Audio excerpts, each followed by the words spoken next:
Leonardo DiCaprio, the golden boy who conquered Hollywood but couldn't conquer his own demons, has given us some of cinema's most unforgettable moments. At 51 years old, he stands as one of the most celebrated actors of his generation. With an estimated net worth of $300 million, an Oscar finally in hand, and a career spanning over 3 decades. But behind the charming smile and environmental activism lies a story not glamorous, but brutal. A story of a boy from Los Angeles who watched his parents' marriage crumble. A young actor who spent 22 years chasing the industry's most elusive prize. A man who witnessed friends fall to addiction and tragedy while he walked a tightrope between stardom and self-destructs. A romantic who has never allowed himself the vulnerability of lasting love. This is not just the story of Leonardo DiCaprio, the superstar. This is the story of Leo, the abandoned son, the desperate artist, the survivor haunted by what he's lost and terrified of what he might become. If Leonardo DiCaprio has ever made you believe in the power of transformation, from Jack Dawson to Jordan Belfort to Hugh Glass, hit like as tribute to his relentless pursuit of perfection. This is the story of a boy who grew up in the chaos of Hollywood Boulevard, fought his way to the top of the industry, lost pieces of himself along the way, and at 51, is still searching for something money and fame could never buy. November 11, 1974, Los Angeles, California. The birth of Leonardo Wilhelm DiCaprio was marked not by celebration, but by tension. His parents, George DiCaprio, an underground comic book artist and distributor, and Ermelin Indenbergen, a German legal secretary, were already fracturing. They would separate when Leo was just 1 year old. The beginning was not glamorous, but gritty. Leo grew up in the seediest part of Los Angeles, Echo Park, in the 1970s and 1980s. His neighborhood wasn't the Hollywood of dreams. It was the Hollywood of broken syringes, gang violence, and prostitution. I grew up very poor, and I got to see the other side of the spectrum. DiCaprio would later recall.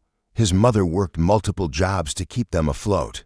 His father, though involved in his life, struggled financially as an underground artist. Leo witnessed drug deals outside his apartment. He saw poverty that would scar him forever.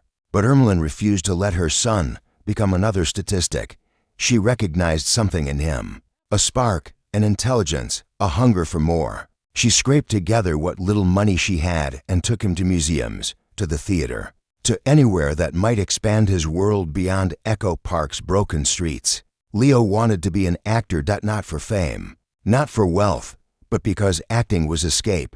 It was transformation. It was survival. At 5 years old, he appeared on the children's television series Romper Room and was kicked off for being too disruptive.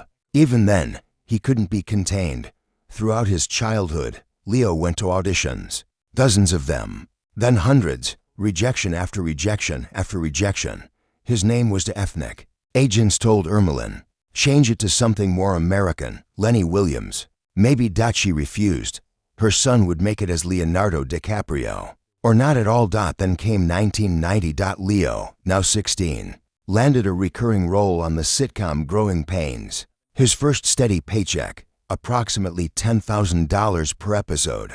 For a kid from Echo Park, it was a fortune. But sitcoms weren't enough. DiCaprio wanted to be taken seriously. He wanted to be an artist, not just a teen heartthrob. So he fought for dramatic roles, even when his agents told him to stick with safe commercial projects. In 1993, everything changed. This boy's life, alongside Robert De Niro.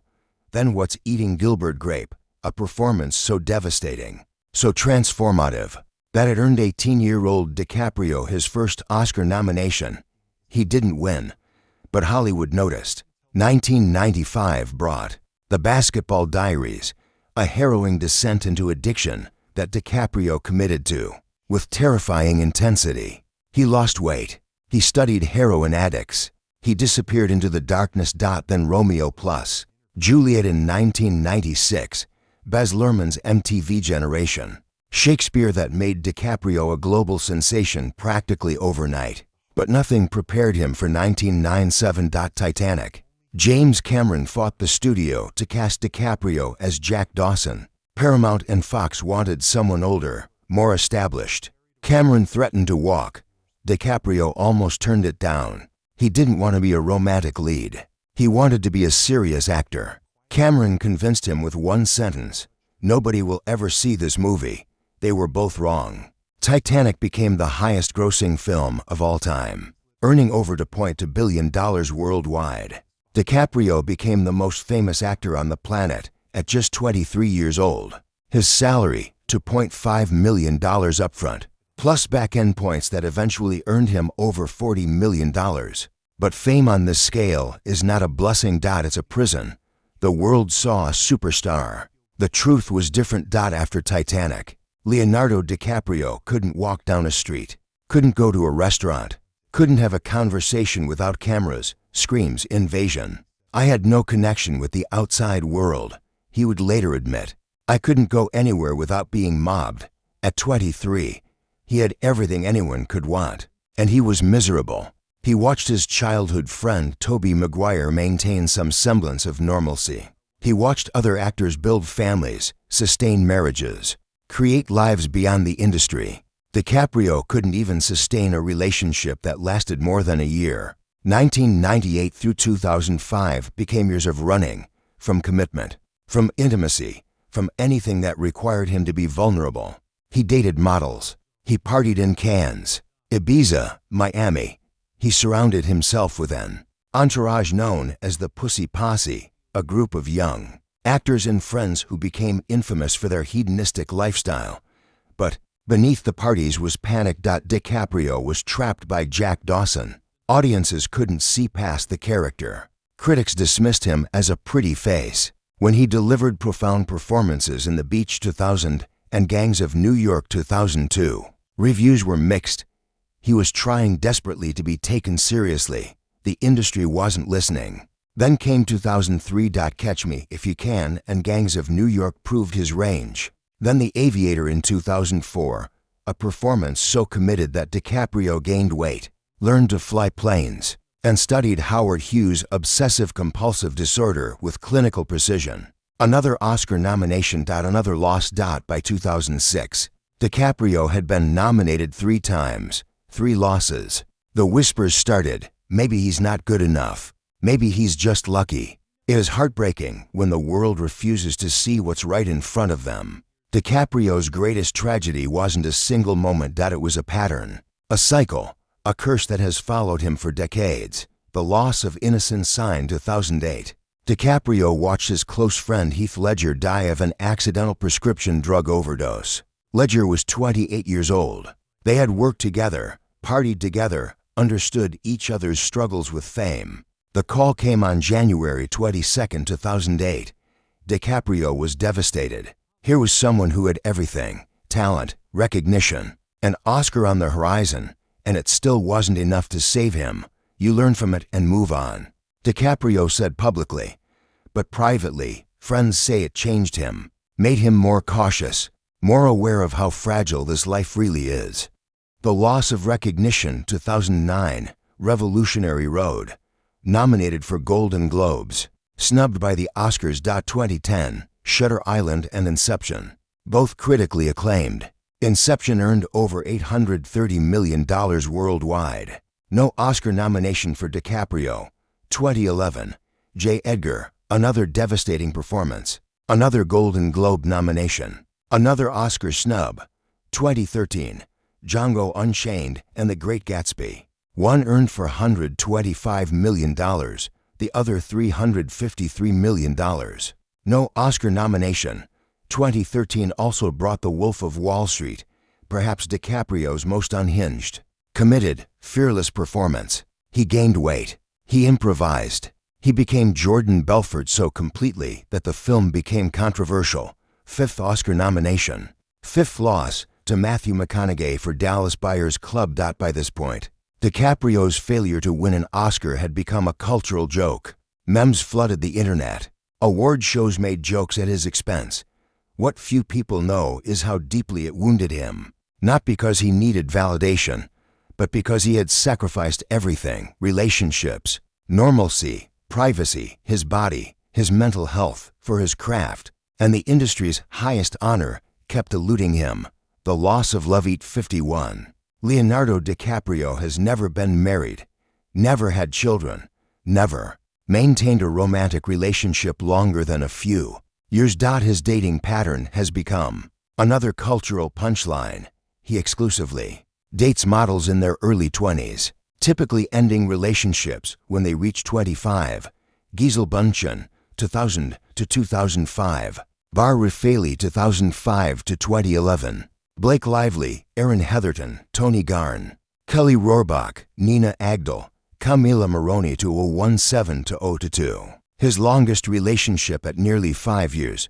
The pattern isn't just preference. It's protection. Friends close to DiCaprio say he's terrified of the vulnerability required for real intimacy. Terrified of becoming like his father, separated. Struggling, unable to provide stability. So he keeps things casual, surface level, beautiful, but temporary. Behind the glamorous facade lies profound loneliness, a man who is everything except the one thing that might actually fulfill him. Connection, February 28, 2016. The Dolby Theater, Los Angeles. After 22 years of trying, after 5 nominations, after becoming the industry's most famous bridesmaid, Leonardo DiCaprio finally won the Academy Award for Best Actor for The Revenant. He was 41 years old.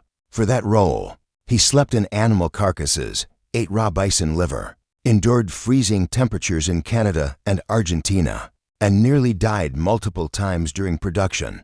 The film earned $533 million worldwide. When his name was called, the Dolby Theater erupted in a standing ovation that lasted over a minute. DiCaprio stood at the podium, and instead of talking about himself, he talked about climate change. Even in his greatest personal moment, he deflected. Climate change is real, he said. It is happening right now. It is the most urgent threat facing our entire species.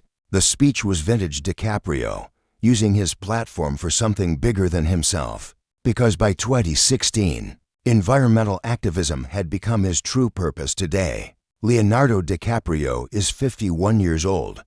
He has a net worth estimated at $300 million. He continues to act selectively. Once Upon a Time in Hollywood, 2019. Don't Look Up, 2021.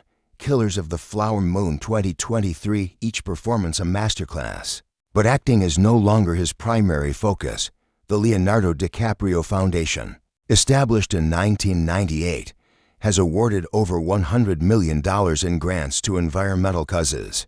He produces documentaries about climate change. He meets with world leaders. He invests in sustainable companies and plant-based food alternatives. His romantic life continues its predictable pattern, currently dating Vittoria Chiretti, a 26-year-old Italian model. He lives primarily in Los Angeles, in a $23 million mansion in the Hollywood Hills.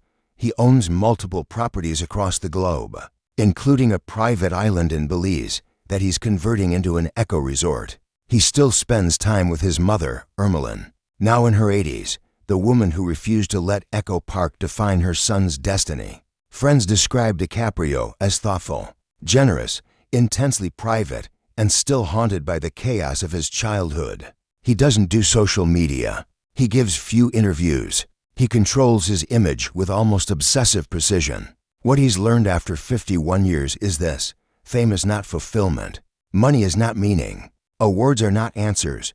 Purpose is found in service. Connection is found in vulnerability. And some wounds, the ones from childhood, from decades of rejection, from choosing self-protection over self-revelation, may never fully heal. At 51, Leonardo DiCaprio stands as proof that talent combined with relentless work ethic can overcome almost any obstacle, from Echo Park to Hollywood, from 5 Oscar losses to 1 unforgettable win, from the boy who watched drug deals outside his window to the man trying to save the planet. He has given us Titanic, Inception, The Wolf of Wall Street, The Revenant, and dozens of performances that will outlive us all. But what Leo himself has found along the way remains a mystery. At 51, he's still searching, still running, still afraid that if he stops long enough to truly connect, to truly be vulnerable, He might discover that even Leonardo DiCaprio is not enough for Leonardo